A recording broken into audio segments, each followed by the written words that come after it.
Hello and welcome to Shifting Lanes Live, the live podcast, I guess. At any rate, my name is Chad. With me, as always, is I was gonna try to catch you mid sip. Is Greg? Welcome everyone to the Too show. fast. Greg, how are you doing, my friend? I am good. I am good. I'm here. I'm ready to speak about things that have vroomy bits and loud sounds and rolly things, also known as cars. For those of you that are not familiar with what I'm talking about. Someone's been spending time with the kids this evening. Yes, that's right. Also, I'm a writer by trade, so I'm not a talker by trade. I'm much better on paper, which is how I convinced my wife. I'm terrible in person, but I'm great on paper. Yeah, I online am dating good. for the win, I guess. Yeah, that's right. How are you today, good sir? I'm doing all right. Still continuously caught in the engine shopping loop of build engine, buy a fully assembled short block, build short like ding ding ding ding ding ding, like back and forth. Like anytime you're looking at like car parts, it's like, ooh, do I go with this one or do I go with this one? Do I go with this one or do I go with this one? Right? Like, it's like exhausts, for example, or any of that sort of stuff. Except this one is the most expensive automotive purchase that isn't an actual car that I've ever made. So Right, there's even more of that element of overthinking the whole thing. right. But it's fun to think about these things Yes, well, and part to of it, actually potentially have them. right? Well, it's one of those things where, like, at some point down the road, one of these things will be the reality. It's just trying to mix and match stuff. Like, I'm trying to play into well, I definitely want more cubic inch, but I also like RPM. Like, that's the current struggle, right? Is do I go with the 5.2 or 5.4 potentially, or do I, you know, get a short block that's built that's like 4 grand cheaper and then put the money into, say, cams, springs, retainers, etc., and have the Mhm. motherfucker spin almost 9,000 RPM. Like, it's like Right. it's a constant back and forth. I mean, personally, I do think I want the added displacement. I think that is that's really cool and really different because you know the only coyotes out there that are 5.2s are the Voodoo in the GT350, the Predator in the GT500, and the Predator that's in the Raptor R. Right. Right there, but there's no like cross. There's no NA cross plane 5.2 in. I mean, people have done the swap. It's just people have done the swap who have a lot of money because, well, the 5.2 isn't inexpensive. Yeah, it's not like you're So, just tossing a random Civic motor in there. it's like, well, right. I mean, I think the most pissed off version of a K motor I've found is like 9 to 10 grand. My motor that just covers the short block. It doesn't cover the head work. So like it's all about that mix and matching. It's like in a perfect world, I'd get the block, I'd send the heads off to get their port and polish, I'd do the cams, the springs, the retainers, all of that in one shot with the intake manifold, throttle body I want. I'm gonna do the clutch while I'm doing all of this. It's just I the budget isn't quite there, and I was trying to think of what would I be more disappointed with if I did the head work and just left it a 5.0. Down the road, I know I'd be disappointed that I don't have the bigger displacement. It's just I know.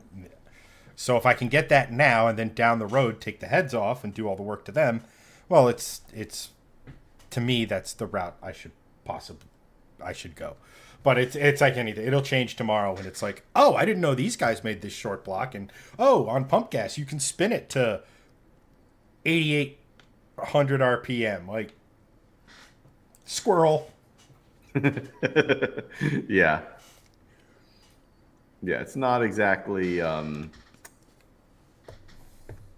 it's tough. It's tough to like focus when you have like so many things and to like think through, so many options to potentially have, so many paths to go down, and especially with your platform, because there are, correct me if I'm wrong, like between a half to a full dozen different things that you can do that are not going to be like $70 million engine build. Like there's actual like there's actual builds and paths that you can go down that are realistic.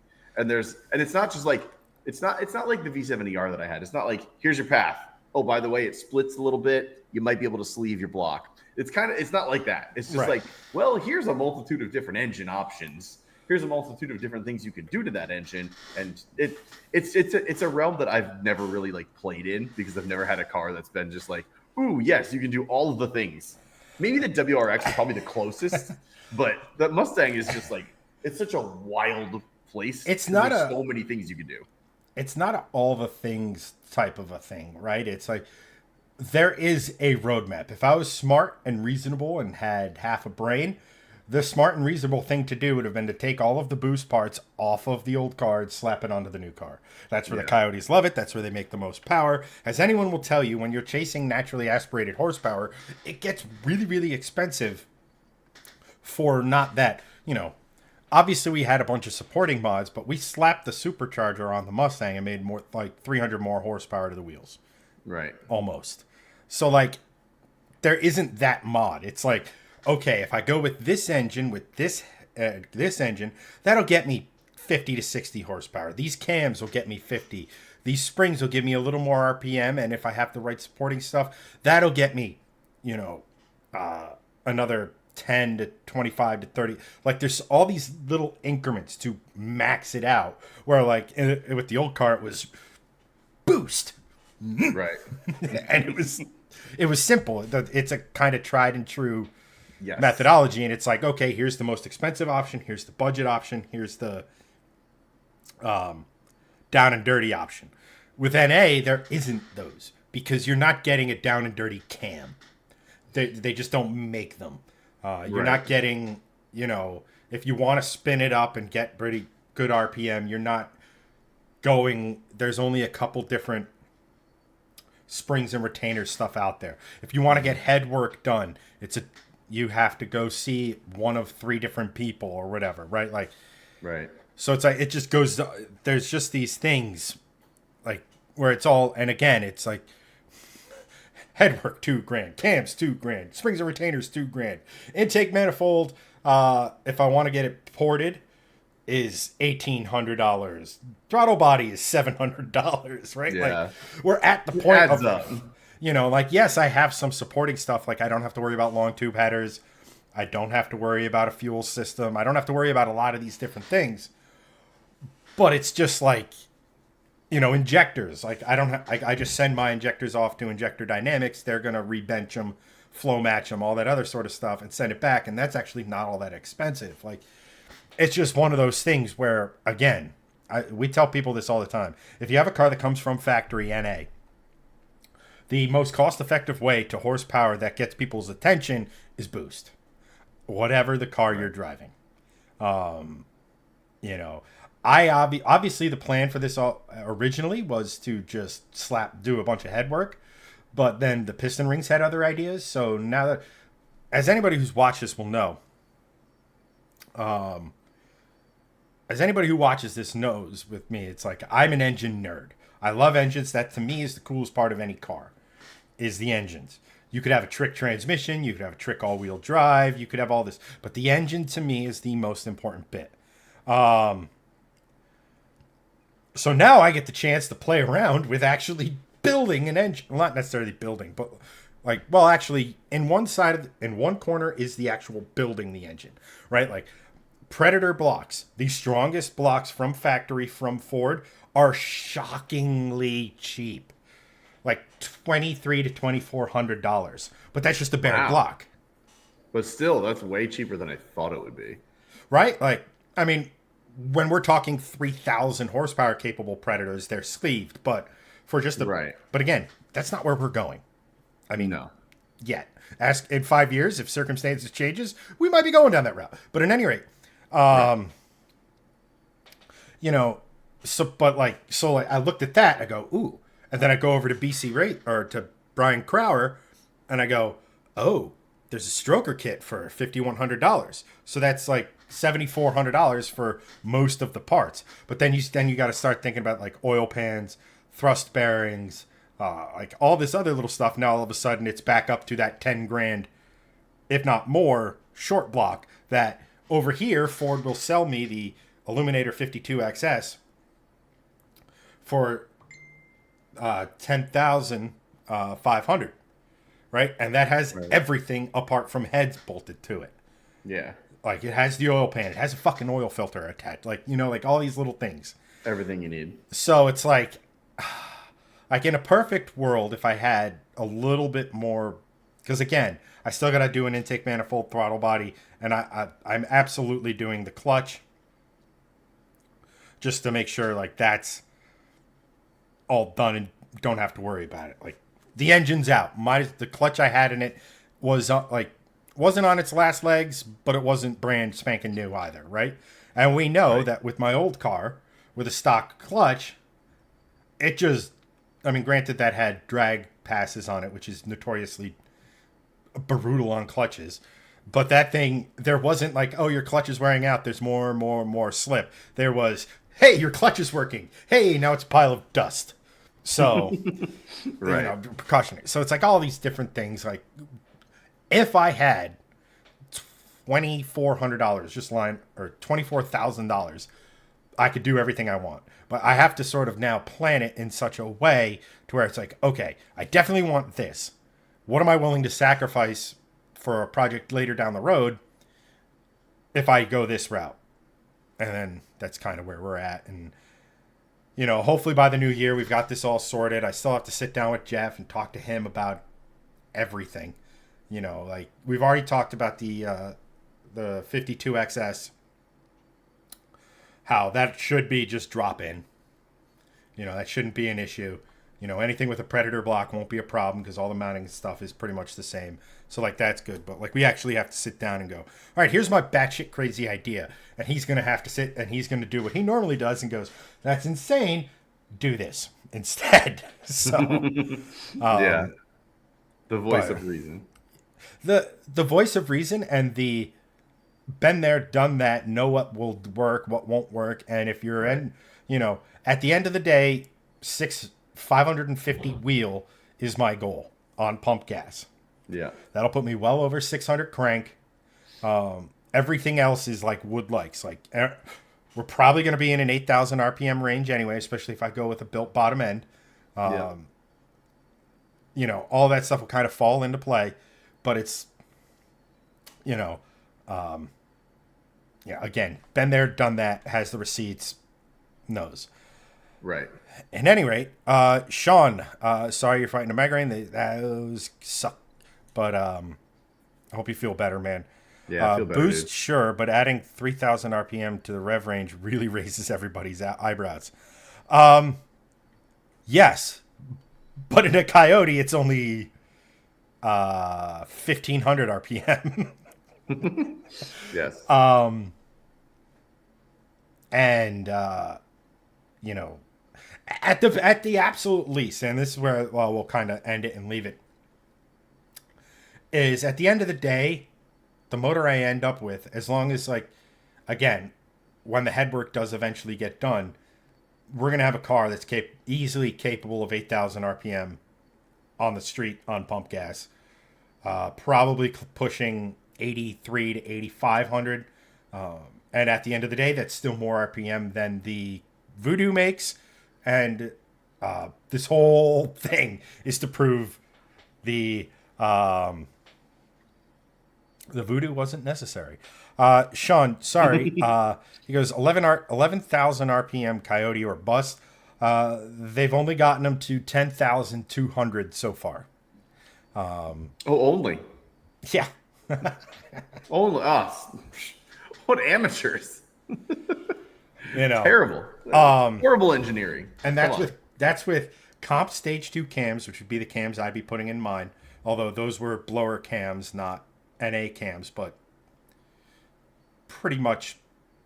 And their spring and retainer set. So their spring and retainer set is the one I'm going to go with, because Joe at Fast Forward Race Engines just recently did a video and saying those are the spring and retainers that he uses in all of his builds. And for my money, FFRE are the daddies when it comes to building Coyotes. So what they say, that's what I do.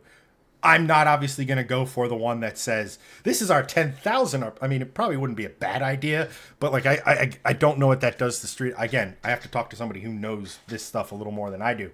But, we're going to, again, I'm going to get an RPM that annoys people with like LSs, right? It's like, oh, your LS, what does it rev to? 6,800, 72. Oh, that's adorable. 8,000. Yeah. But, Yeah. Yeah. And Sean, as someone who has already gone through one motor and another fire, I don't want to be a space program.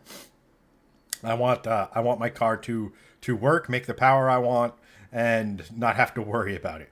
Because not being able to drive my car this entire summer has been fucking awful. Yeah. But next summer, different story. Yep. It's like, well, actually, I think my American V8, even bone-ass stock, revs higher than your European straight six. Probably. I don't even know what mine revs to. I think it's 65. So definitely yes. Sean, what does Greg's engine rev to? Realistically, not in your world where we want to litter space with pistons orbiting the planet. Yes, no rod throws, please. Thank you. But if it is 6,500, I've got 1,000 RPM on you stock. Yeah, I know.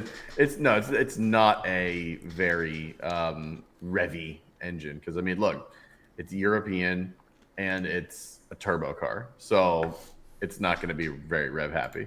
Plus, the turbo is like very high strung from factory, so it is not. It's not going to be a very revy type of engine. But yeah,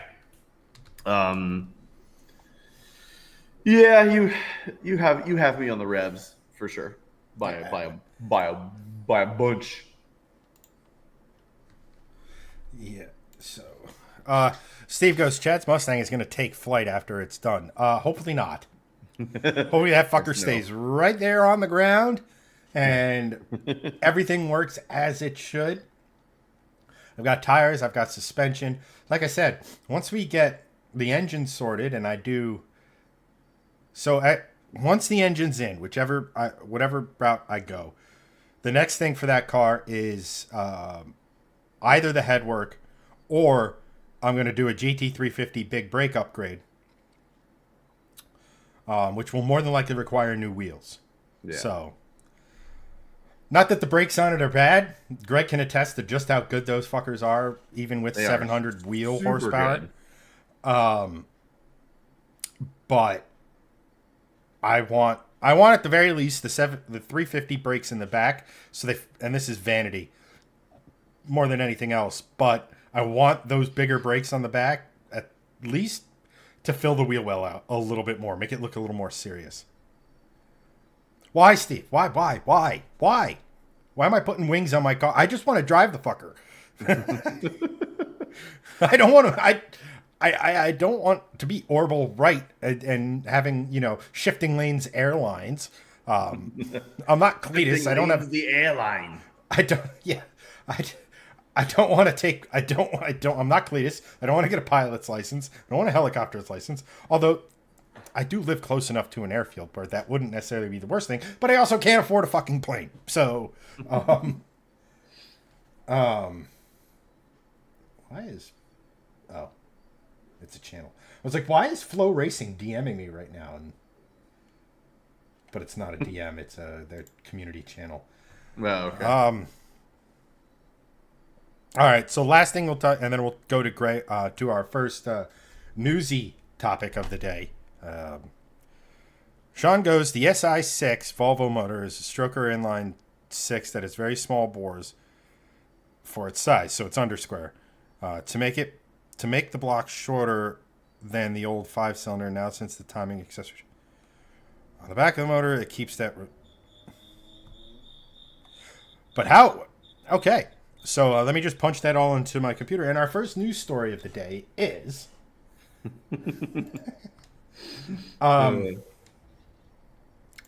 Let's see here. Let's just do this because kind of going to want to look at this. But since we're talking about Volvos and straight sixes and all of that fun and exciting stuff, have to give credit to...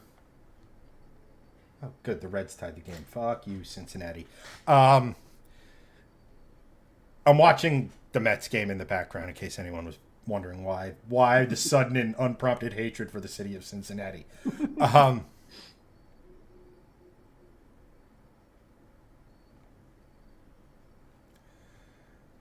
So 7,000 RPM apparently is what you can rev to. Oh, for my engine, yeah. That's. Send your number. I thought it was 65. Maybe it's 7, like optimal or maximum. But at any rate, Yes. now we're going to go to a Volvo with a real straight six engine. Yes. That. Funny enough, I just lost that. Hang on.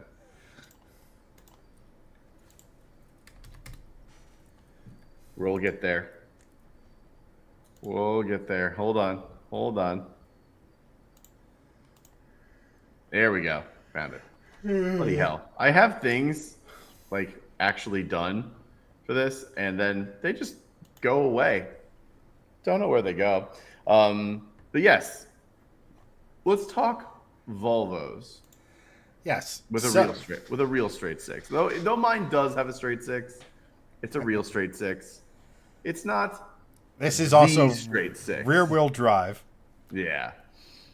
So manual transmission. So this is this. Actually, Greg, you tell me what the body is because you know more about it than I do, and then I'll walk you through the rest of the build. So essentially, this is a P3 V70. We didn't get these here in the States. Well, that's not true at all. We did get the P3 V70 for about half a year, maybe a full year. Nobody bought them. They came with the really crummy engines. Nobody wanted to buy it. They didn't come with a good 3-liter. I believe it had the 2.5, which was, and it was not the best engine, or maybe it was the 3.2. Either way, it's the engine that nobody wanted in the V70. And they also made an XC70, which is the one that lived on. And that one did get the good 3-liter engine, which is the same one as in my car. But this one is a P3 V70, not an XC. So it doesn't have like the plastic fender arches and stuff, which in my opinion is the best looking V70 made. I love the way this thing looks. The original was great. I love the original. My P2 V70 was great. I am a huge fan of how this one looks, especially when they're done properly like this. Nice wheels, lowered, great setup, and a 2JZ in the front. Chad, take it away. So this isn't an ordinary 2J. This isn't an ordinary Volvo, if we're being entirely exact.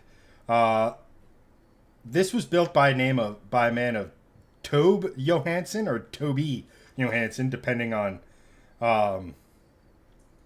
I don't know what side of an ocean you live on.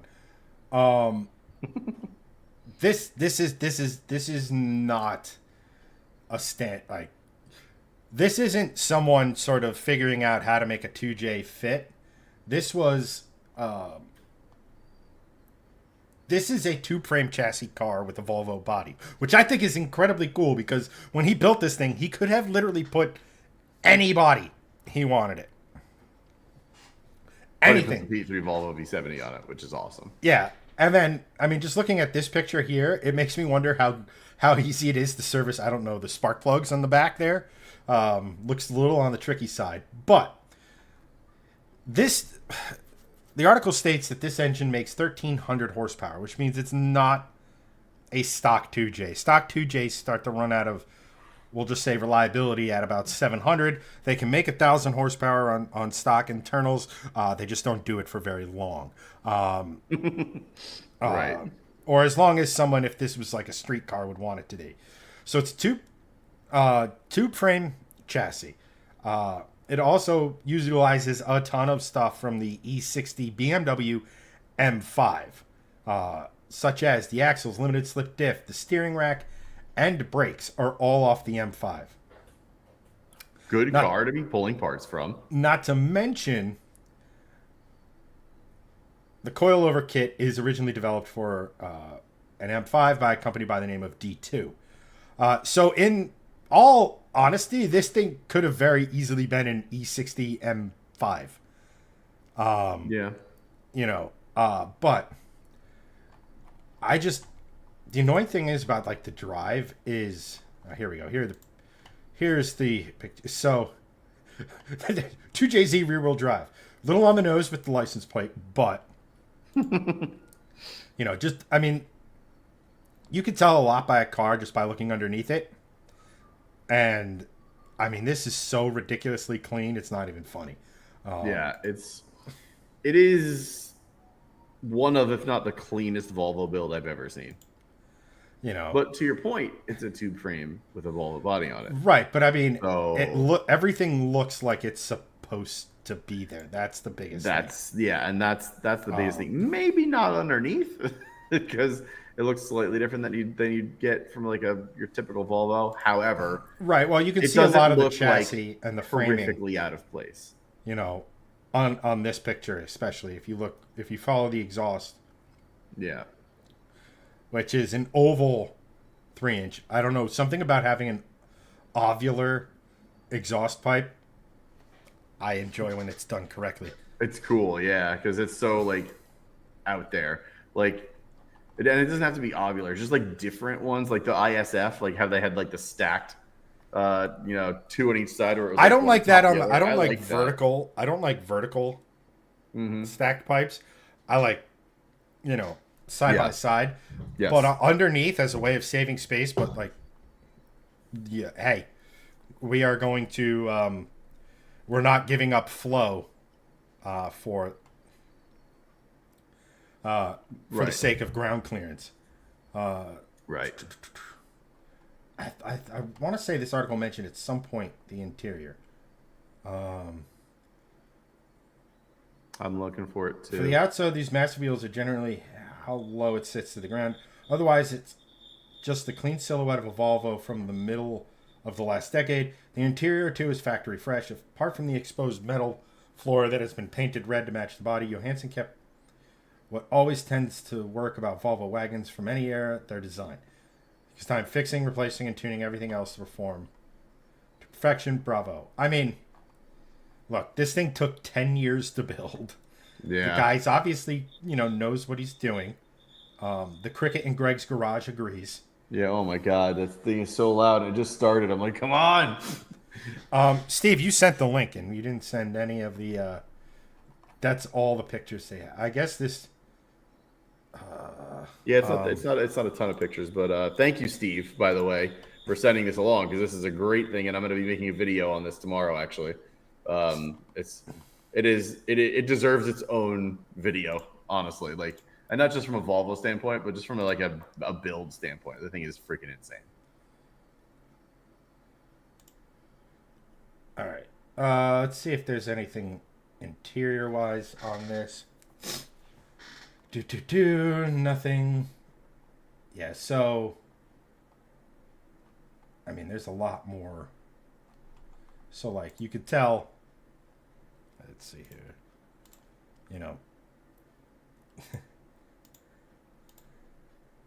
It's been many a different color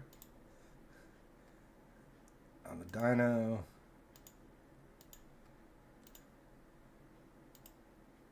I mean, there's the only interior shot we get, and obviously that's during the building of it. But maybe this will do show. Volvoists, look. Is that a Volvo interior or a BMW interior in parts of disrepair. It's just crazy to me to sit here and think it's like, okay, I have a Volvo. I can build a chassis. Let's use BMW parts and send it. I think that's kind of a really cool.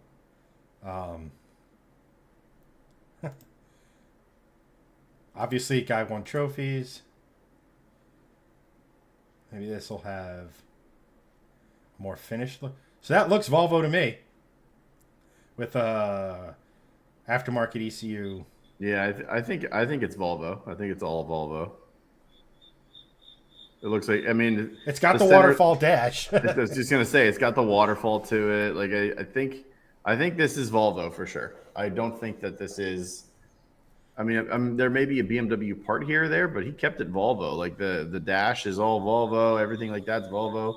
I think this is Volvo through and through. Yeah, and I mean, not for nothing. If it's using German components, that should make it even more up your street, Sean. Just saying. That's true.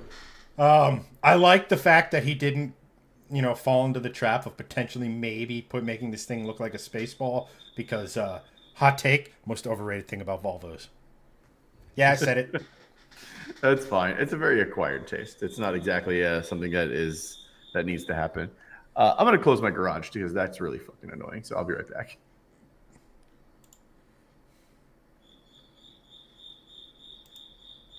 All right, go ahead.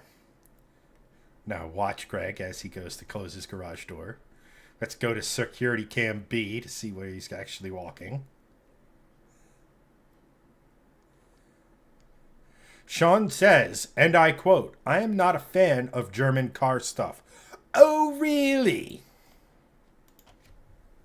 Oh, really? What's Timmy's preferred transmission that you've been looking at quite a bit at? It doesn't have 3 pedals and it's a dual clutch. Who makes that again? Is that a BMW trans? Just voice try gets a little higher pitch. It's a little. Pretty sure that's German. Mm. At any rate, yeah, big fan of cool stuff like this. I mean, yes, all the best builds are one man's vision who knows what they're doing. Yes. Like some of the stuff Hoonigan did was like cool from a shock value, like IndyCar powered Ridgeline. That was obviously somebody at a committee come up with that. Right. It wasn't like, because I guarantee you any of the other dudes who were like, wait, we can play with an IndyCar engine, we're putting it in a Supra or something, like, you know what I mean? Like, yes, that sort of stuff. So, alrighty, get rid of you. Yeah, that car is sick.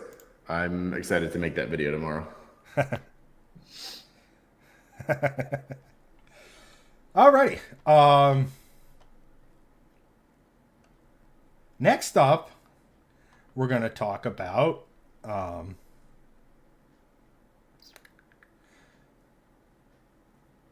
we were talking about BMW, but we'll save the BMW news on our way out.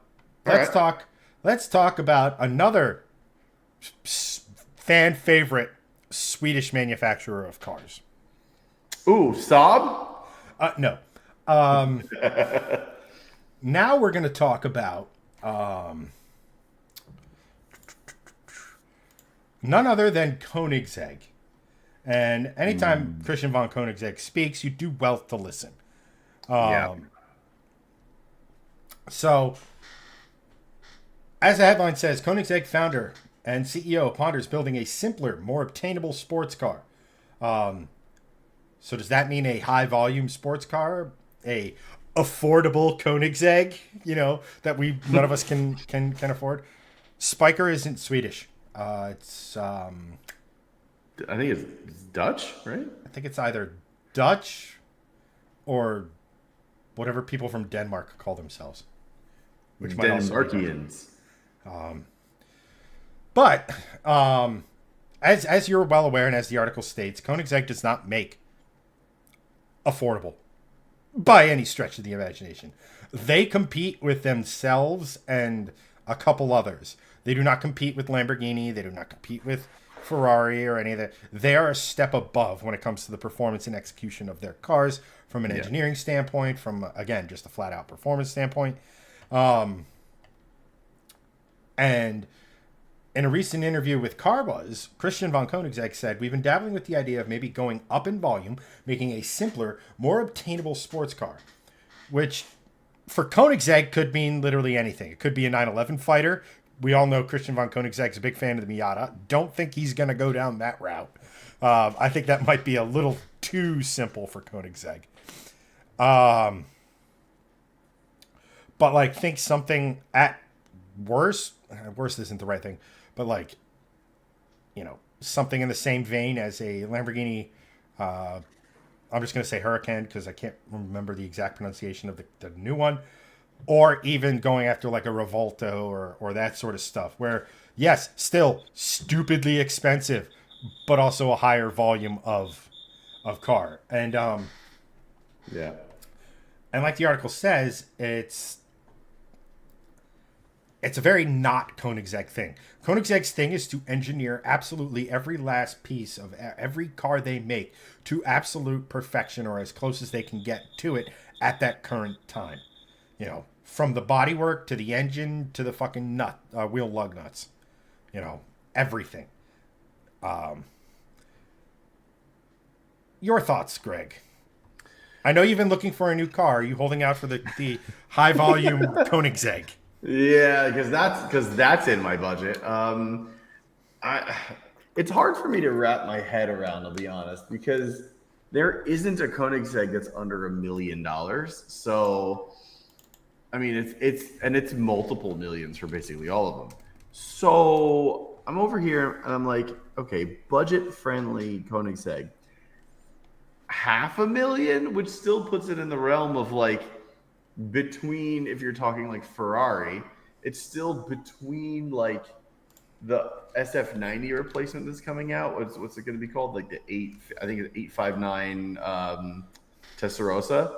Like between that and the LaFerrari successor, the F80.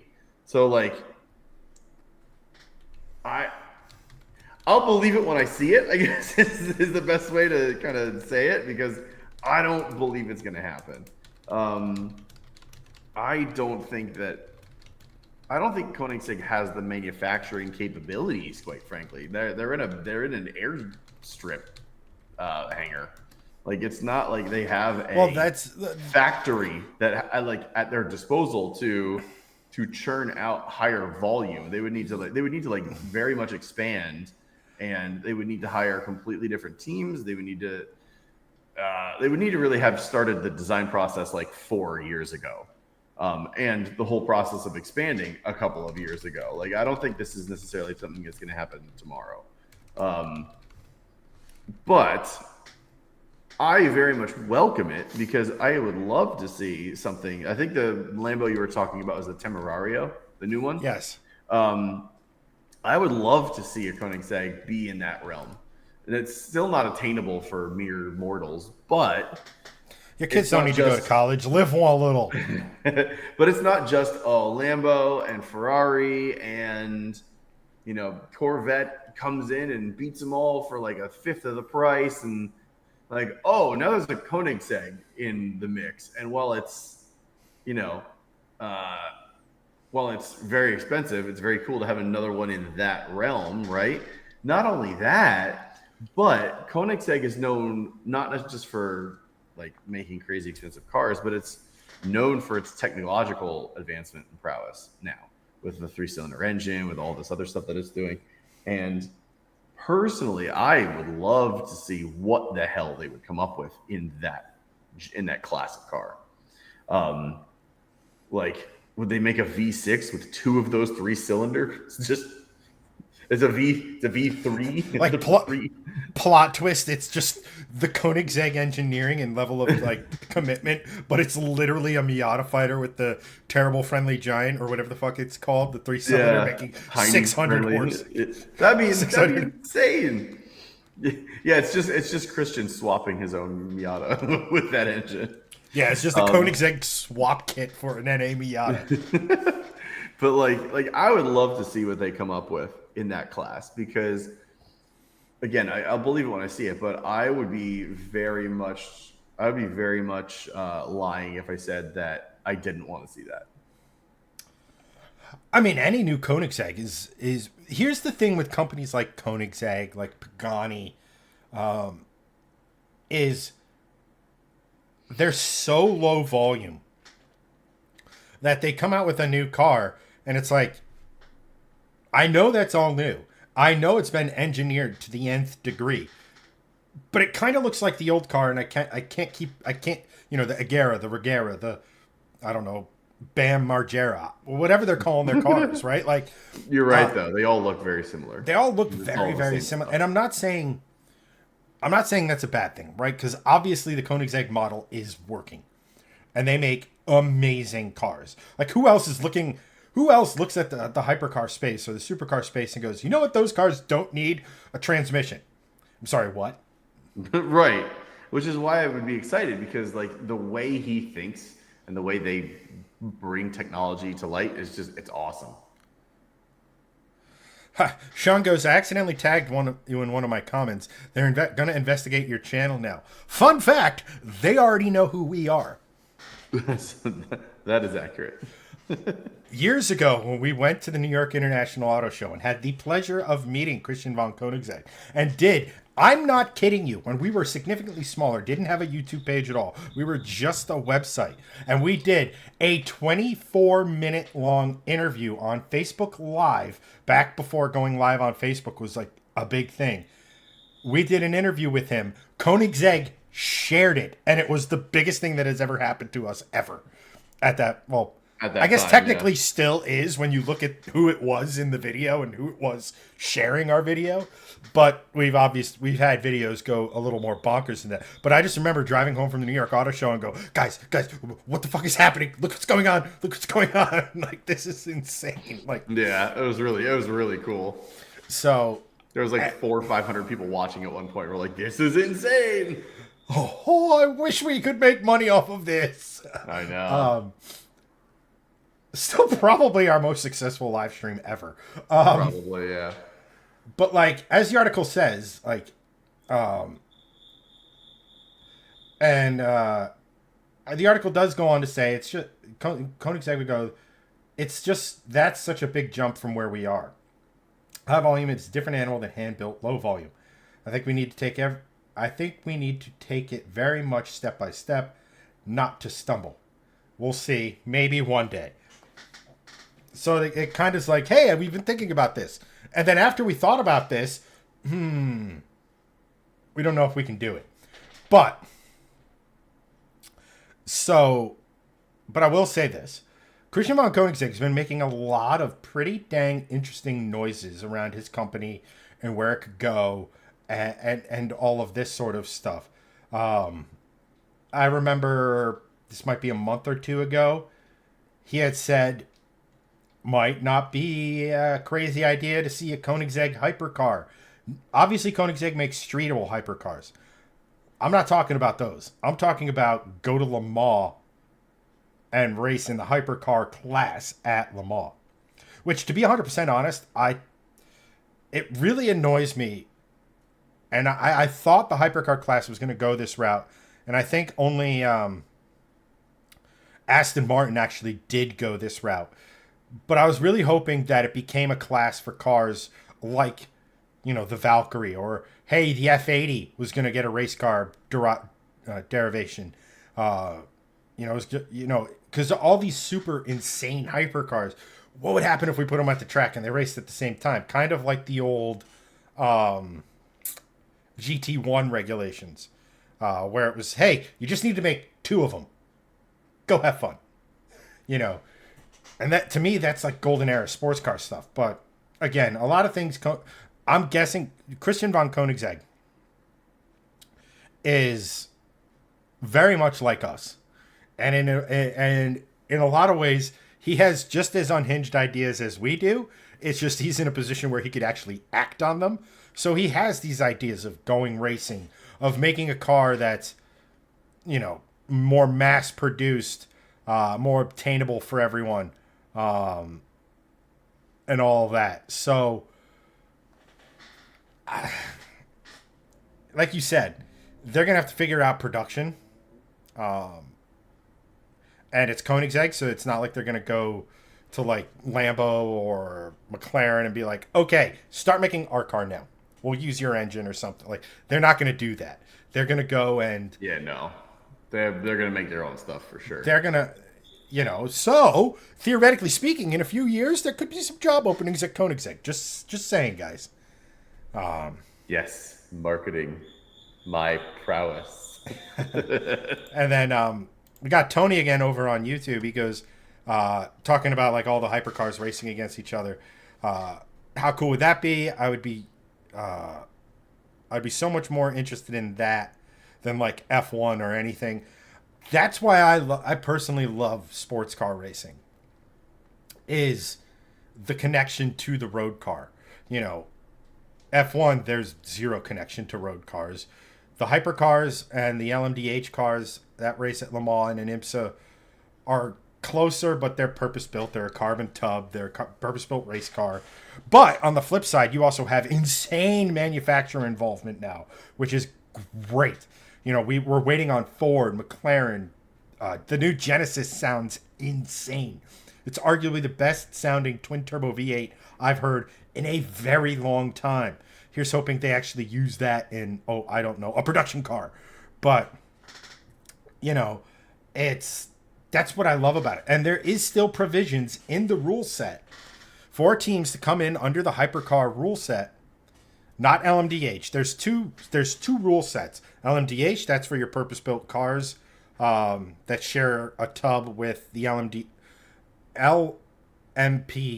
chassis. On the other side of the spectrum are the LMH cars. They could either be a purpose-built car like your Ferrari, like your Peugeot, like the Aston Martin Valkyrie. The Valkyrie is based on a road car. So I'm really hoping that, like, if IMSA and WEC was smart, they'd get these BOP things and go, look, I know the Valkyrie's the new boy. I know it doesn't use any sort of hybrid technology, which is sort of what we're trying to shove down at it. Which OEMs want us to shove down everyone's throat. But maybe we give them just a little bit more spiciness in the engine.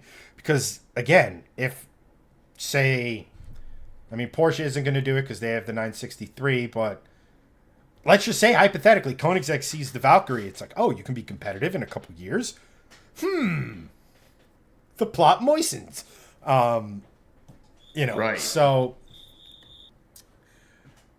And that's the thing, and it's like that's why I love like the GT3 class, because the breadth of variety in it. You have front engine NA V8s like the Mustang, and the Mercedes going up against turbocharged 8s, 6s from your Acuras, your Ferraris, then there's McLaren with a V8 twin turbo. Like you have Porsche rear engine with a 4-liter 6-cylinder, and they're all competing against each other. It's like, to me, that's what manufactured motorsports should look like.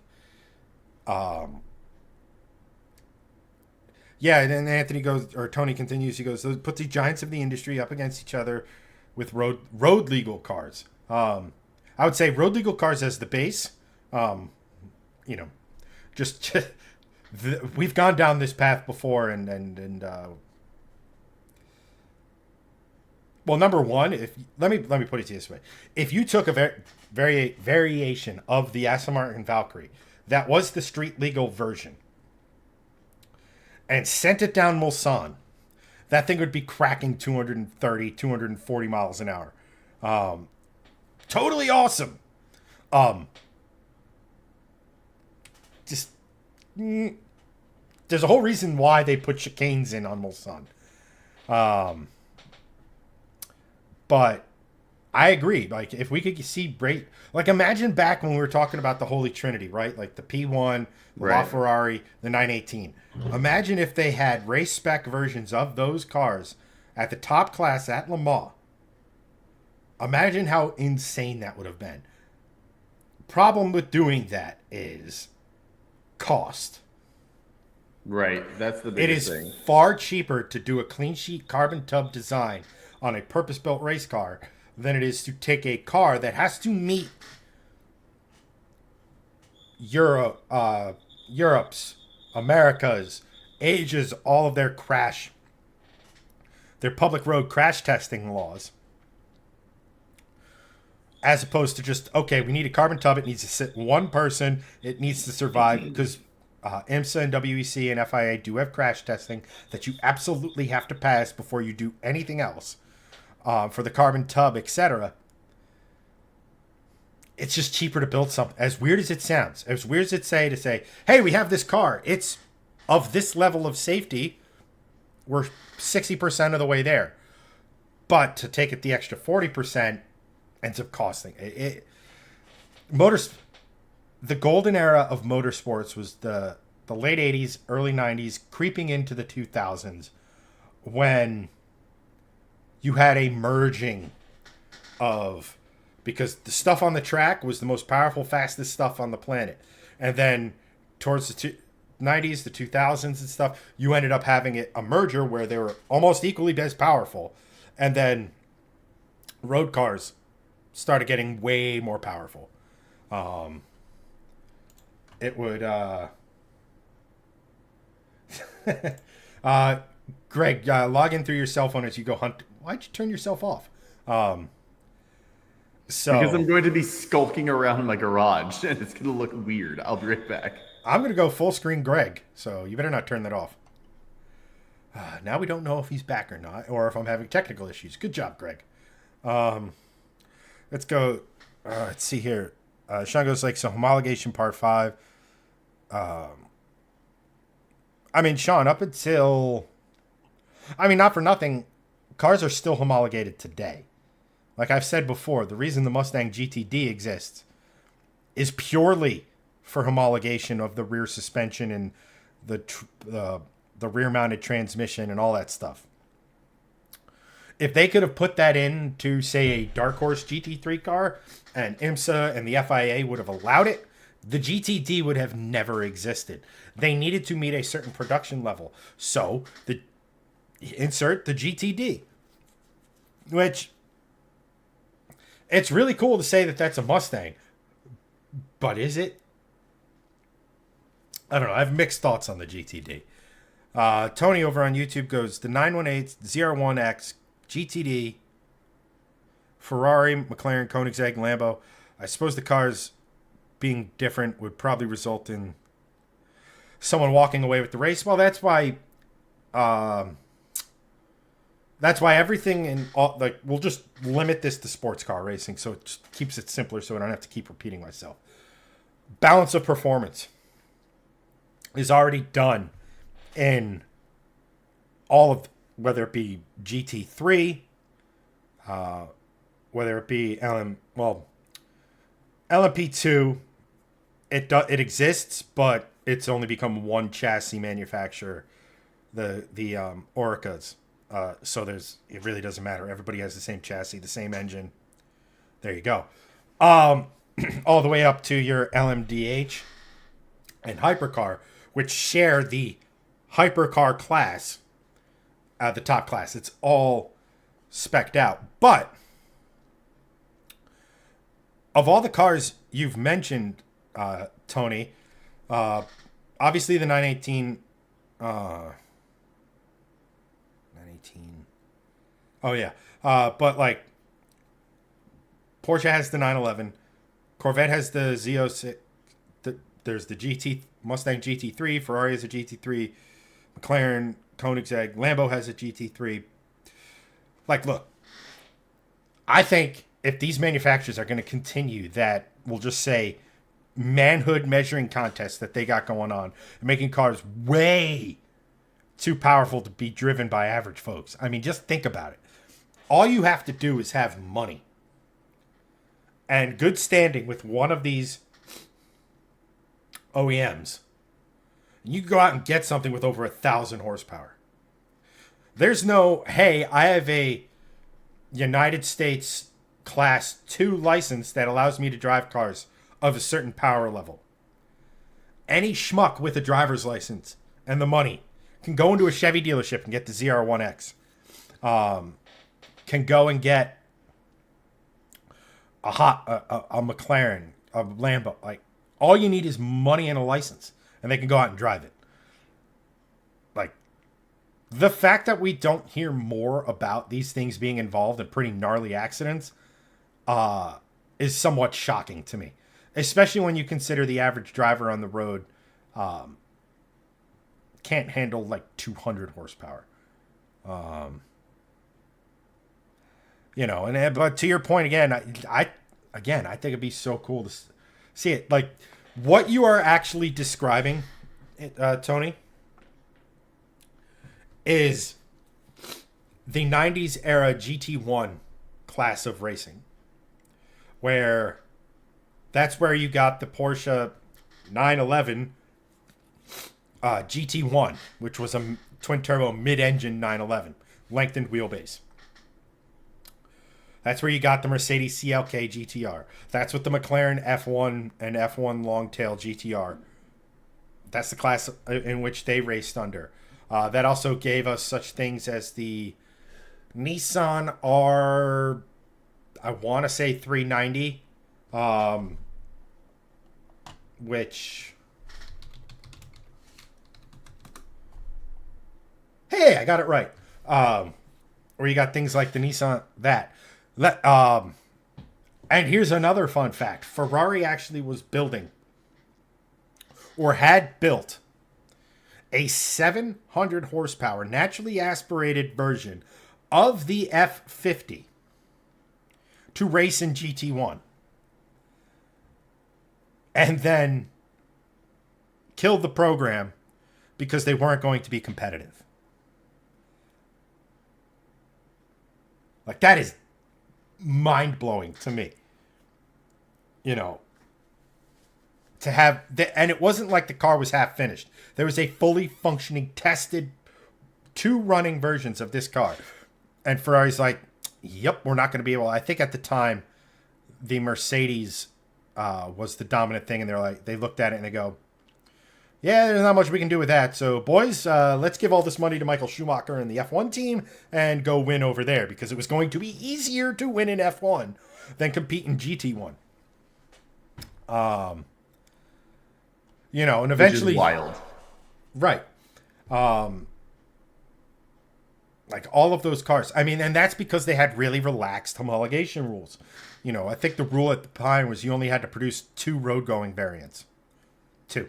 Yes. In the case of Nissan, one of the road variants went into their museum, and the other one went into the private collection of the owner or the CEO at the time. So it's like, Toyota did the same thing with the TSO something or other GT1. Yeah, that's right.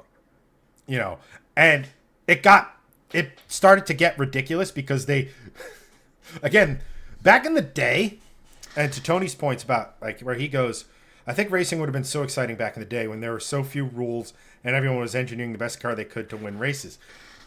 Absolutely. I mean, but it got to a point where it's like, okay, their cars are making 800 horsepower. We're messing around with this new thing called carbon fiber. And the cars got way too fast. Fun story. The Mercedes SLK GTR, or CLK GTR, their mid-end, the car that effectively sort of killed Group GT1 from the standpoint of, if you weren't going to build a car to that quality, don't bother. And that was what Ferrari ended up coming to the conclusion with their F50 GT1. Mercedes was like, this GT1 class, it's pretty fucking epic. We need to get involved in this. Unfortunately, we don't have 2 years to develop a car. So what they legitimately did was they bought a McLaren F1, bolted some rudimentary bodywork that made the right aero, and a Mercedes V12 to it. And it was like 2 seconds around whatever test track they were going, then the regular McLaren. And they just developed with that. And anywhere they could beg, borrow, and steal off the GT1 or the F1, they did. And then, when it came time to design the bodywork, they were like, Okay, we've now outgrown the dimensions of the F1. What do we look at? Huh? What's Porsche doing over there with their GT1? Yeah, copy the basic lines of that, and they did. And they obviously, all they really changed was a couple things in the back, and they gave it that classic Mercedes quad headlight look of the late '90s, early 2000s, and boom, there it was. And they had it done in like 6 months or something ridiculous like that. It was absolutely insane, and it was motorsports at its finest because it was like, I like that, I like that, I like that. Okay, boom, boom, boom. We have a V12. Let's go. And arguably now, if you wanted to go racing in the hypercar class at Le Mans, you would what's it called? The carbon tub, so the literally the entire tub that everything bolts to, is given to you by whatever manufacturer or supplier you choose from the LMP ranks. And then you just put your bodywork and stuff to it. So you're down the road even further, and it still takes 2 years. So that's, and the CLK GTR, once they figured out some of the little quirks to it, dominated. And they would have won Le Mans, but they had a gearbox issue. And then the following year, they lifted all of the homologation rules. So the Mercedes is like, well, let's go nuts. And that's how the CLR was born. And if you know anything, in 1999, Mercedes, but fun fact, in that same year, a BMW open-top prototype and a Porsche 911 GT1 both also flipped at Road America or Road Atlanta. Yeah. So Mercedes gets all the just a Mercedes thing. It wasn't just a Mercedes things, but they did it bigger and better. Yeah, but that was they that got line. all the fame for it. Or infamy, if you will. You know. So, and then one last thing before I step aside for a moment. Tony goes, I like that F1 still allows engineering innovations, but within the rule set, it feels like are so close to the limit now that there isn't much innovation there anymore. So, how do I explain this with Formula One? The Formula One rule set has sort of removed some of that innovation. The biggest innovation in Formula One in recent memory, and you have to go all the way back to when Mercedes was just stomping everyone, was pre-chamber ignition, which is, so in Formula One you have a fuel flow limitation. So you cannot, your fuel pump cannot flow more than X numbers of liters per hour. In combination with the fact that you only get X amount of fuel for a race, Mercedes is like, how do we make more horsepower? So Ferrari just flat out cheated and was like, we're just going to inject oil into the combustion and it'll make more horsepower. Once they figured that out, they were like competing with Mercedes, and then it fell off. What Mercedes was doing was the pre-chamber ignition, which is you have your combustion chamber. Usually you have a spark plug poking through or what have you. These are direct injected engines, so you have some injector, whatever, right? Pre-ignition is there's a tiny little injection chamber up here. So in this combustion area, normal, it runs crazy lean where the majority of the fuel is. It runs crazy, like crazy stupid lean. And we're also talking about turbocharged cars with, I think, 16 to 1 or 18 to 1 compression. Just wrap your head around that. And what would happen is that the initial ignition would be from this little chamber that would run super rich. And basically the spark would ignite it. And instead of a spark causing a chain reaction, this thing, it was literally jetted. So it was the most efficient explosion you could possibly have. And that small chamber being rich and that big chamber being lean meant you were using less fuel overall, but you also weren't melting things like you would in your normal car if you ran it stupid lean. Apart from that, then we went into the ground effects era, which there's no real innovation there. Slam the car as low as you can get it, run the suspension. I mean, Formula One struts are retarded. They're not like a normal strut where it's like a gas or a fluid in the strut. It's literally a screw. So that to tell you just how little they expect it to move. But there's been no real innovation there. We're going to see no real innovation. There is some room in the new regs for innovation if you can figure out a way to store more electric. But Formula One also regulates how much electric you can use, regardless of how good or bad you are at harvesting electricity over the course of a lap. So they're like, why even bother with that tech? We can only use 30 units of electric in a lap. Why bother making a battery that can hold 50 or 60 or 70?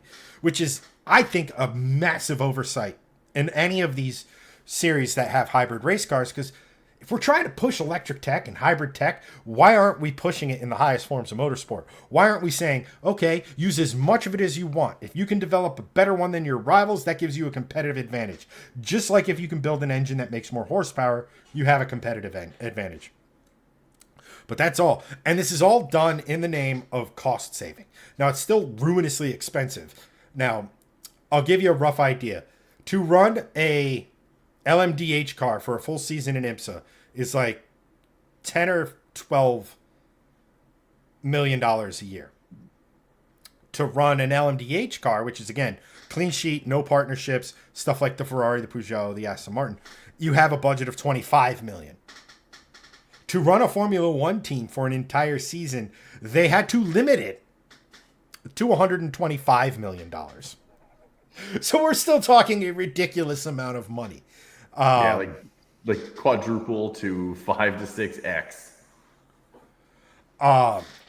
So we're still talking about it, but I think in a lot of these series, the rule makers have taken away innovation. They've taken away the ability to work within the rules, maybe on the outskirts of it, in the gray area, and develop stuff. Which to me is a real shame, because Formula One should be about innovation. And if we're not, and frankly, I think hybridization in Formula One should be drastically reduced, and we should make more horsepower with internal combustion with the fully renewable fuel, synthetic fuels and so on. Like, that's what I think if you really want to make Formula E a thing, make that this is where all the electric technology is going. This is where it is. Make that the advancement of that. And over here in F1, you have the advancement of making things go boom, more efficient, cleaner, and sustainable for the future. Because if they can figure out how to mass produce synthetic fuels, pure electric vehicles will exist, but they will never reach the market share that people were demanding 5 years ago, 3-4 years ago, or what have you. And the infrastructure is already set up for fuel. And the goal is obviously to limit or eliminate our reliance on fossil fuels. It's also the goal is to limit ourselves digging a bunch of shit up to do it as well. That's true. As much as now, if you take the car from thing that's like a clump of metal or just out of the earth to finished product, yes, an electric car on average now is cleaner. From we're getting the raw material to, okay, send this bastard to the crusher. And I'm not talking, I don't like EVs, send it to the crusher. I'm talking, this car is dead, crush it. But we're still digging a shit ton of lithium out of the earth. Lithium is not a renewable resource. So we've replaced fossil fuels with another resource. And I understand things like sodium ion technology is progressing. I understand things like solid state, which really helps with the recyclability of electric batteries and stuff like that. And everything. But we're trying to get to carbon zero. That's the end goal. We're trying not to pollute. We're trying not to emit greenhouse gas. We're trying to not do any of that sort of stuff. So if we have a process like, synthetic fuels, which is actively removing the carbon from the atmosphere, and we can figure out a way to make that as affordable, if not a little more affordable, than fuel we're doing today, there's a really, really good use case for that. Like, a really good one. Because guess what? We don't need to build all brand new things to charge. I mean, we still should absolutely be trying to beef up infrastructure for electric cars. I'm not saying get rid of it. What I am saying is gas station. It's pretty damn easy for them to switch to E85 for their tanks. That's true. Wouldn't be that one more difficult with synthetic fuels. Bing, bang, boom. Done. And not for nothing, synthetic fuel could become the promise that E85 was. I don't know how well they mix. I'm not a chemical engineer. I don't know. This may be impossible. I may be talking out of my ass with this theory. But stick with me for a second. If you could say, E stands for ethanol. S stands for synthetic. If we could have S15, S20, S50, S85 fuels where we're taking the burden off of internal combustion, I mean, because that's an incentive for these, I don't know, let's just say an oil company. It's like, so people don't want us digging shit out of the ground anymore. Let's just pull it out of the sky. Oh, God damn the entire city of Chicago. So, and like E85 is supposed to be that wonder fuel. It's not. You shouldn't be taking food and turning it into fuel. I understand they're using byproducts and basically they're taking waste product from the food industry. So instead of taking the kernels of corn that you or a livestock or someone else might eat, they're taking the husk, everything that came with it, and producing E85 with it. Right. And stuff. So like, to me, that, again, someone could come out tomorrow, probably not tomorrow, but in 5 years, with hey, we've fully developed the sodium ion solid state battery. You will get 1,000 miles of range in this battery that is the same size as your standard front door. And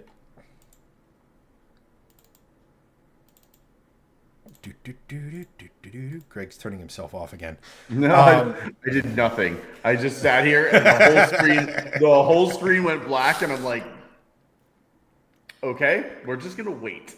But I look, and this isn't just the old hat in me. This isn't the old fuddy-duddy of my car runs on explosions.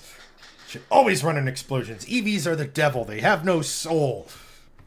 That's not me, because if you've watched the show, you know I will say this time and time again. Let the market decide. We got to 1 out of 4 cars in this country were being sold were EVs. That's since dropped to, I think, 1 in 6, 1 in 7 at the moment, if memory serves. I haven't looked it up recently. Forgive me. But EVs carry with them an infrastructure burden that we have to fix. Power lines, power creation, charging stations on making them have enough range to someone in the middle of Iowa whose average drive to work is 100 miles. Like, that is not a majority use case, but it is a use case. And frankly, that's who EV should be targeting. Because if you can convince that farmer in Iowa who's gonna drive a ton, and he's like, yeah, this EV does everything I need, there's your marketing. There's a totally. I understand we're not there yet, but like, again, I think synthetic fuel. If you can figure out how to make it affordable, within reason, or as affordable as fuel is now, there's just so many benefits to where like. And again, we've always said this. Shouldn't be 100% EV, shouldn't be 100% synthetic fuel, shouldn't be 100% hydrogen fuel cell, shouldn't be 100% whatever the crap the next thing is. All of it, and see what happens. Yeah. Because guess what? If you're using synthetic fuel, now all of a sudden, the hybrids are cleaner. All right. I'm going to touch on chat, hopefully real quick, and then move on. Anthony goes, E80 or Tony, E85, more power, baby. Yep, E85 is great. I was just actually having a conversation with the kid who was building his S14 at Wawa, who every time I walk in, it's like he has like a notebook of notes he wants to ask me. I'm not complaining. It's one of the coolest things ever. I love having these conversations. I don't know if I've mentioned this before, but the kids down at they're in their 20s or like early 30s, some of them, but they all call me Unc when I pull in, and they're like, I have a car question. I go, I don't have all the answers, but like I can give them. But I'll try. I could give them like rough ideas. And like he's talking about making 500 horsepower and E85, all this. I'm like, that's great. You got to drive 45 minutes to Pennsylvania to get E85, or have Ignite ship you 55-gallon barrels of fuel in our area. Which I don't know where you live, if you live in an apartment or with your parents, but I don't think anybody's going to want that. But like, I mean, E85 is great. It's a volumetric thing. You're pouring 30% more liquid through the engine. It cools everything down. You can run more cylinder pressure. You can run more ignition timing. It's fantastic. Sean from the Cheap Seats goes, from what I've heard about Chicago, I believe he already has. Oh, yeah. I was talking about the Cubs. At any rate, and then Tony goes, everything I've read about E85 isn't really better than the environment anyway, but we have the tools to make the stuff. That is for sure. I think there was a shift. I can't pinpoint the exact note. It was probably when companies started doing E85 flex fuel cars. Like, you remember, it was all the rage, flex fuel on Fords, on Chevys. Most of it was domestic. Flex fuel was the thing. And then all of a sudden they stopped with flex fuel. And it was at that moment that everybody sort of realized E85... Let's rethink E85, and then it basically became a performance fuel, just like 110 or any of that sort of stuff. It became a race fuel for making more horsepower and all that sort of stuff. Sean goes, Greg was so motionless the AI figured he was no longer real and cut the feed. I mean, it might be. I mean, Greg's a dad, so I don't know if he goes full like. If I stay still, they don't see me. Like the kids are T-Rex or what have you. That plus 1,000-yard stare. And yeah. It's just, it's all you hear. It's like all the noises that it's just like, waves crashing on a beach with like a occasional chirp of a seagull. Constant overstimulation. Yeah. And finally, Tony goes, I wish I lived near you guys. It would be a blast to hang out at car meets. Here's the funniest thing about what the Wawa stuff I explained. Yes, those are car enthusiasts meeting up. No, it is not me deliberately going there for the car meets and stuff. That being said, every Thursday there's a big one right down the street. Here. There's a lot of that stuff. I would even wager in your area, man, there's got to be stuff like Cars and Coffee or whatever branding its stuff is. Someone can direct you in that. But like that's for me. But now I know from like if I go to Wawa between the hours of 8 and 10 at night on a Friday or Saturday, there's a chance that I might have to budget an extra half hour explaining to this kid over here why he doesn't need to port and polish his head. Phrasing. Yeah.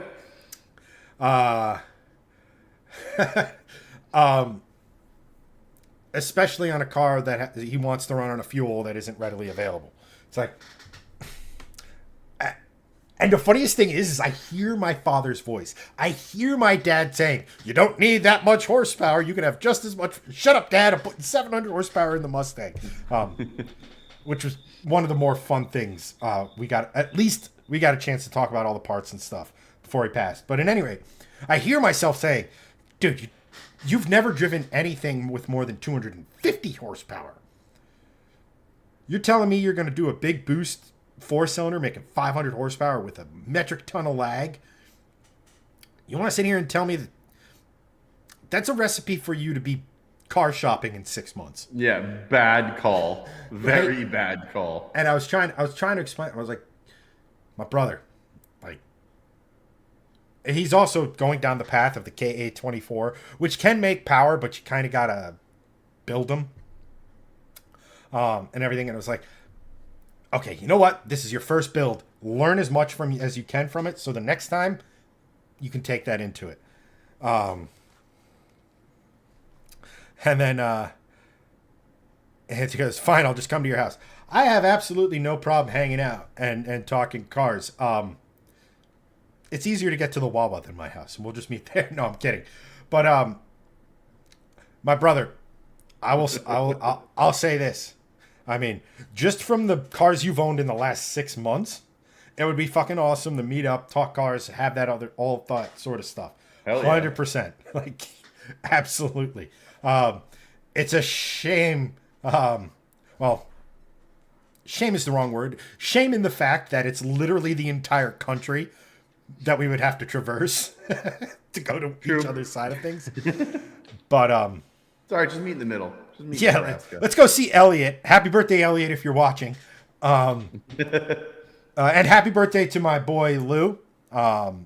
It's his birthday today too. To those of you who've watched the C30 series, you saw a lot of Lou in that series. He's an awesome dude. Helped me out a ton. Happy birthday to those guys. But yeah, we can meet in Wichita, Kansas. How's that sound? Car hub of America, Wichita, Kansas. Yep, and the best part about it, no hills.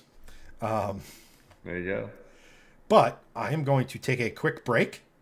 Yes. And Greg, we'll talk Beamers when you're back. Actually, you know what? I could give a crap about this Beamer topic, so why don't you just run with it? Yeah, sounds good to me. That's fine.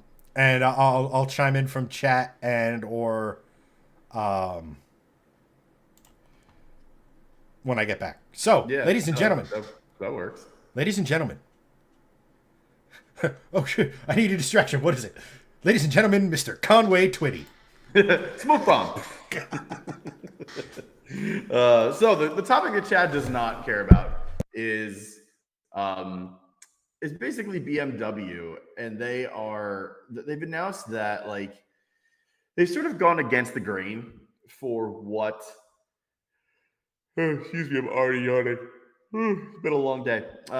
They basically have gone against the grain for what everyone else is now trying to. Sean goes, plot twist, BMW is getting bigger grills. No, funny enough, before I get into it, they've already admitted that those larger kidney grills were because of the Chinese market demand. And then the entirety of the world's designs basically were sort of chasing after the Chinese market. And I mean, they still sold a ton of them, so it's not like they didn't sell, but most of the enthusiasts were just like, no, we don't like those. But BMW said it was for the Chinese market. Who knows if that's correct? That's BMW, could be blowing smoke up everyone's butt. But either way, it is what they said.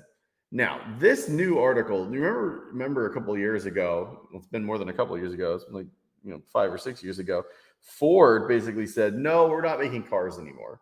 All the sedans went away. The only car that Ford makes now is the Mustang. Everything else is either a crossover or an SUV.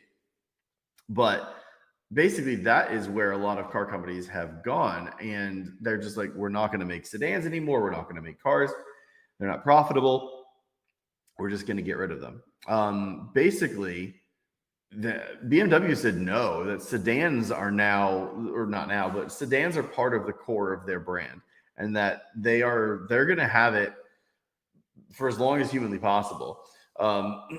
So there was a quote that they gave to Go Auto in Australia, and it was from the guy that's leading the Neue Klasse design at BMW. His name is Oliver Heilmer, Heilmer, Heilmer, I believe it is. And he was the former head of Mini Design, basically saying that sedans are like the core of the brand. And there's a quote. It says, a couple of years ago, you might have thought the sedan is something that might disappear, but it's quite stable, to be honest. Now it's something where we are getting now it's something where we are setting a statement. We have said BMW is standing for sedans, a small, sporty, elegant, mid-size sedan is the core of the BMW brand, which is interesting because the core of everyone else's brand is SUVs and crossovers. Now, that's a pretty bold statement because of how crossovers and SUVs sell in this country. It is a less bold statement when you talk about it on a global perspective because sedans and cars, they still sell all over the place. Yes, there are small crossovers that people sell in other markets like Europe where roads are a lot smaller than here. Either way, saying something like this and then knowing that it's going to get out there and knowing that your lineup in most countries is SUV, not focused, but majority, right? They're still developing sedans. They're still developing smaller cars and things that are not just crossovers and SUVs. And that's very cool. However, they are also killing off, which we talked about, and I talked about in a reel as well. They're killing off the X4 and I believe X6 or XM base. Either way, they're killing off crossovers and they're committing to cars, which I think is very interesting. And I think this goes back to something that Chad and I have talked about a bunch is, with everyone killing off cars, there's still a massive market for that. People didn't just stop wanting sedans. People still bought sedans. And by the tens of thousands, if not hundreds of thousands, depending on what class and what cars you were talking about, right? So BMW is saying that they're committed to continue with having a 3 Series, a 5 Series, a 7 Series, and maybe some others sprinkled in there. There's the 4 Series, there's the 8 Series, which is going away. But to say that the 3, the 5, and the 7 will always be there, or that they're going to have updates, they're going to have performance variants, that is very bold. And I applaud BMW for that because they're just going to continue to take market share away from those that are getting rid of cars. They're not necessarily taking market share away from Ford because it's a totally different class of car, obviously. Luxury versus sort of your everyman's car. Either way, I don't think that this is necessarily a bad move at all. BMW has one of the biggest sedan lineups of luxury automakers, but of any automaker currently. They have the 3 Series, the 4 Series Grand Coupe, the 5 Series, and the 7 Series. And that is a significant amount of cars for a lineup that is not that large, let's be honest. They continue to say that they are going to do this. And I think it's great because I think that there is going, and this is how markets work, right? This is how cars and SUVs and stuff like this work. The US market's been dominated by SUVs and trucks. There will be a day where people are going to get tired of them. It might not happen for a long time, but people got tired of cars and sedans and companies started to move away from them. I feel like companies that keep sedans or cars of any kind in their lineup are going to be set up so nicely for the future because they're not going to just spurn customers that wanted those things in the first place. And yes, it's all about economies of scale. It's all about how car manufacturers make money and yada, yada, yada. I think that those that have the most diversified portfolio of cars overall, trucks, SUVs, EVs, hybrids, internal combustions, sedans, small cars, crossovers, SUVs, whatever have you. I think the most diversity without diluting the gene pool in that sense of we need an X1, an X2, an X3, an X4, an X5. None of that. Make specific things. 3, 5, 7 Series. Great. Don't change those. Keep those as is. You make an X5, an X3, an X7. Cool. Keep those.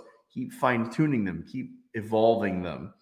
You don't need to have all of these separate models like the X4 and X6 to make a ton of money. Just make good cars and fill a gap if it's absolutely needed, but keep the cars as part of that equation And I think that they're going to thrive. I think BMW has set up the best of the big three Germans to continue to thrive in the future. I feel like Mercedes is going to be struggling very soon in that sense. And I feel like Audi is sort of just always going to be there.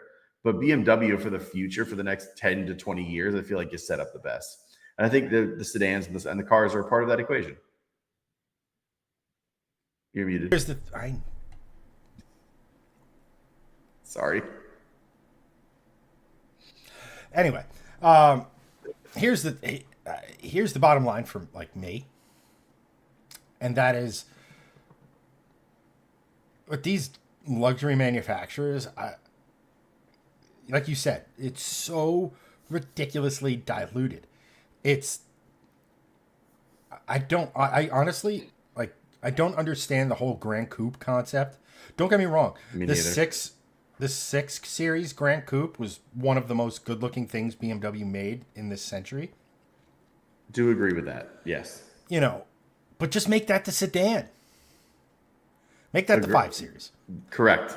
Like, you don't need to have a 5 and then a 6 Series and then a 6 Series Grand Coupe 4-door. Like, guess what? Weird. If you have to stamp out the body panels to make the 4-door coupe, whatever. I know you have feelings about that. I'm not here to sort of, light that fire. What I'm saying is literally you have to make the parts to make the body panels, the stuff, to make it fit, to make it this.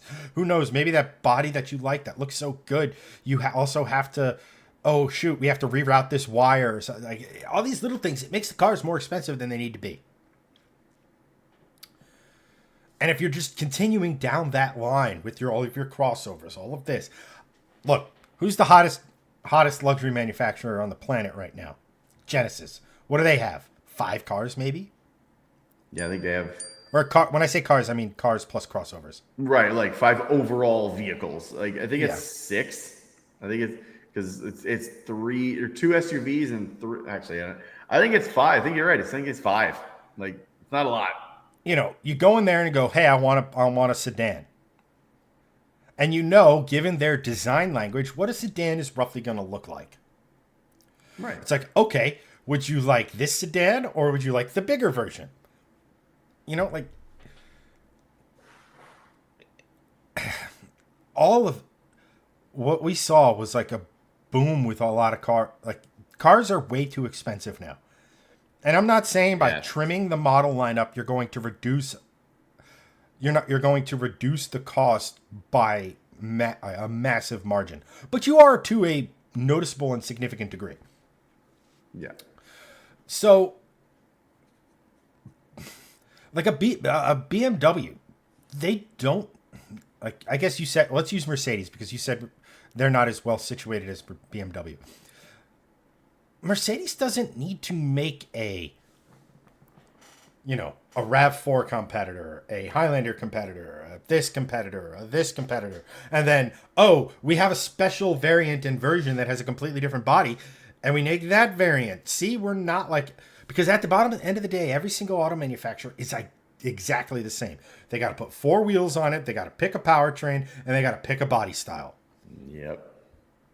That's it. It goes all the way from your Hyundai, your Toyotas, all the way up to your Mercedes, to your Maybachs, to even your Koenigseggs. Mm-hmm. And then you have an interior. What are we making the interior out of? Is it going to be plastic? Is it going to be this? Is it going to be that? Like, everyone has the same basic thing. It's just the materials used and the engineering involved differs. When we were growing up, if you wanted a nice sedan, you bought a BMW or an Audi. If you were somewhat of a masochist, that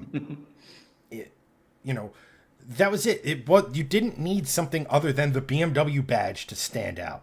Right. It's like, too many people got the X5. We need to make the X6M coupe that looks horrible.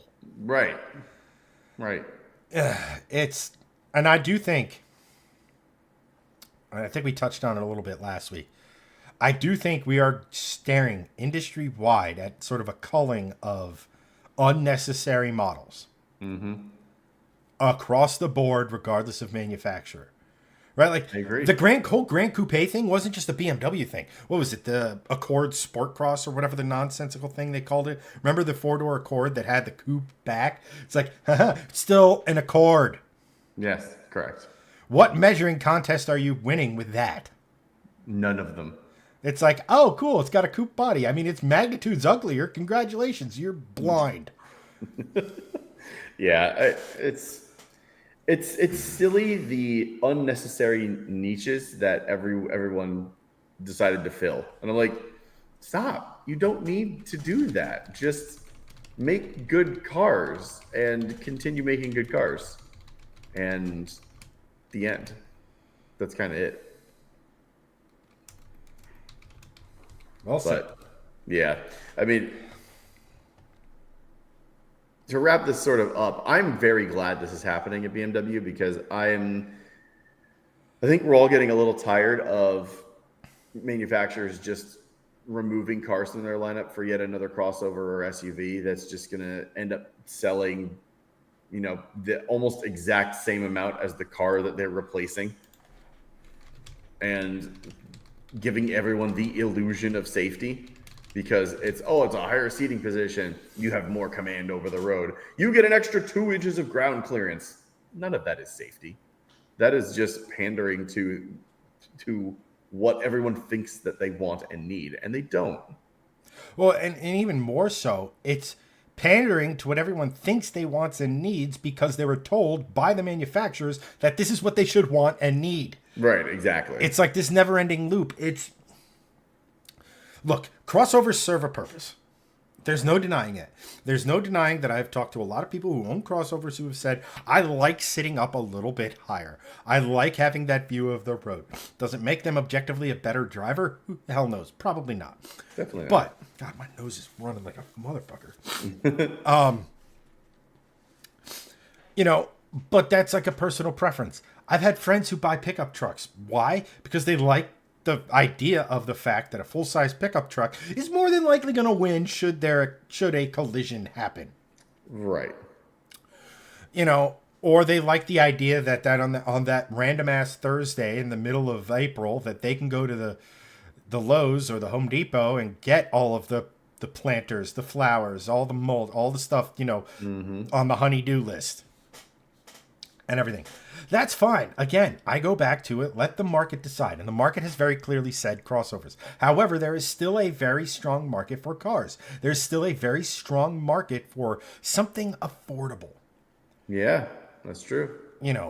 Something like, yeah, you may want the crossover, but you got Corolla money. There's still something for that.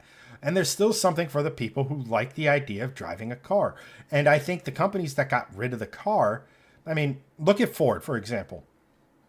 The Mustang's the only car they make. But what are all the things they've been talking about with the Mustang in the last year or so? A four-door Mustang. Mm-hmm. Sure. Also, it'd be really, that would really be kind of similar to when Dodge brought out the Charger with four doors.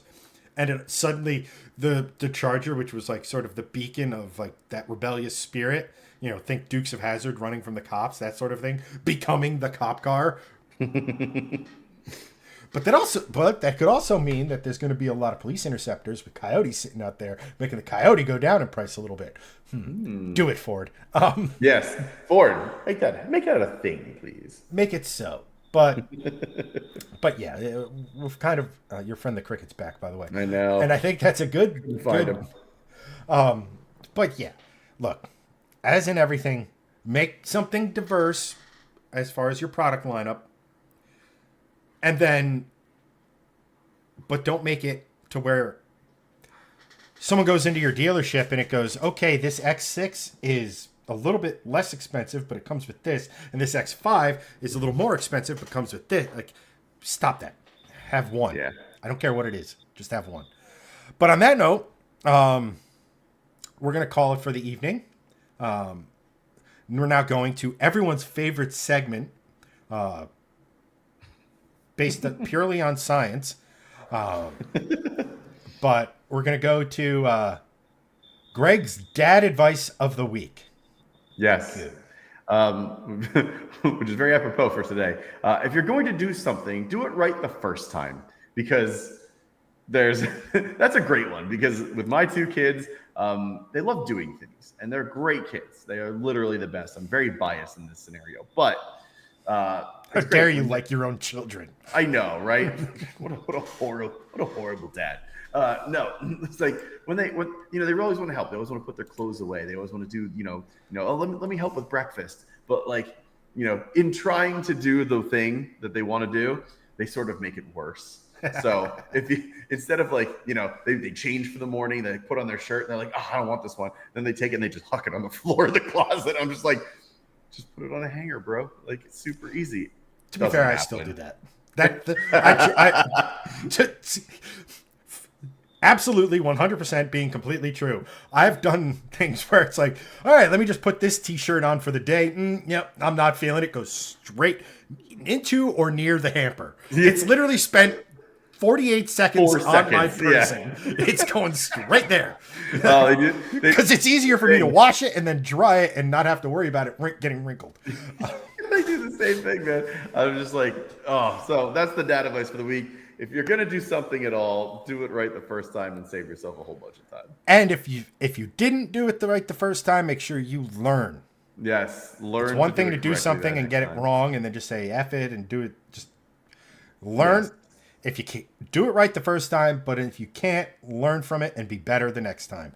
Absolutely. But as for this one, I just want to thank everyone for watching, liking, sharing, all the fun stuff. But as for this show, that's a wrap, and we will catch you in the next